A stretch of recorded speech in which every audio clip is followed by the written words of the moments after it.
Rana, ragazze.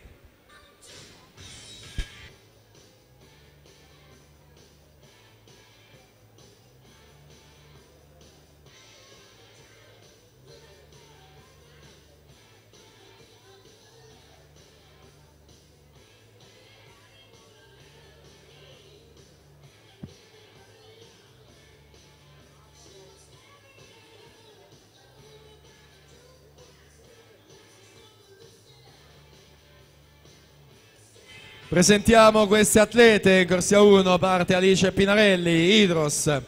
Alla 2 Anna Bizzotto, Team Veneto.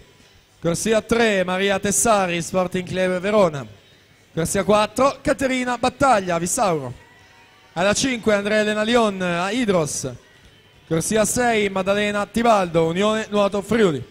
In corsia 7 parte Emma Crispo, Sportime.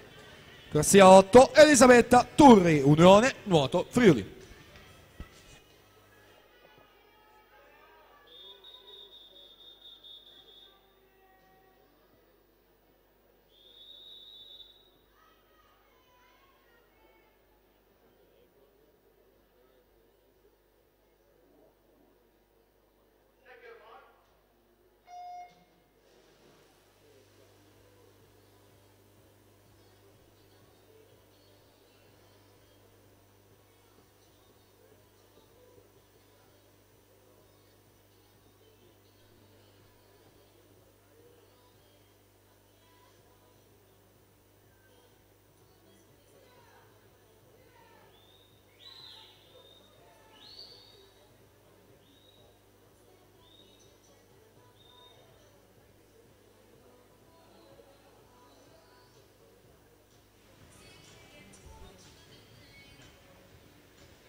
E dunque in vasca con i 200 Rana ragazze, gara dei 200 Rana che si disputa per la seconda volta nel Memorial Chiara Giavi, l'anno scorso e quest'anno, e dunque i record della manifestazione naturalmente appartengono alle atlete vincitrici della passata edizione, ovvero 2017. Quello di questa gara nello specifico è di Anita Bottazzo, 2:39,55. Siamo alla virata dei 100 metri con Caterina Battaglia Vissauro là davanti, corsia centrale 1:18,74, secondi 50 in 41,81.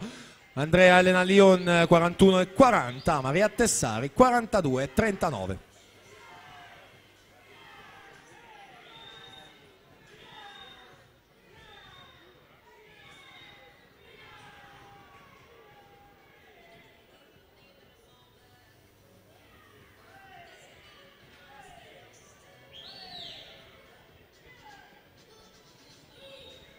Andrea Lion che risale nei terzi 50 metri e si porta alla prima posizione a 2 vasche dal termine. Quest'ultimo tratto per lei 42,30.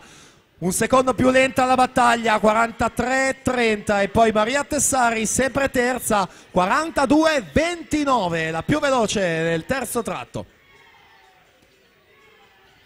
E dunque Maria Tessari, che viene da una bella progressione, potrebbe andare ad insidiare la battaglia per la seconda posizione. Andrea Elena Lion sempre a condurre per l'Idros in corsia 5.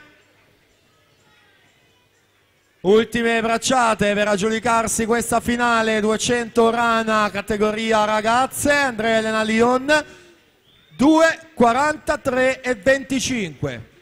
Maria Tessari si porta in seconda posizione 2:44,40. Caterina Battaglia alla terza piazza 2:45,18, risultati che vengono confermati. Proseguiamo con il programma e con la finale maschile ragazzi.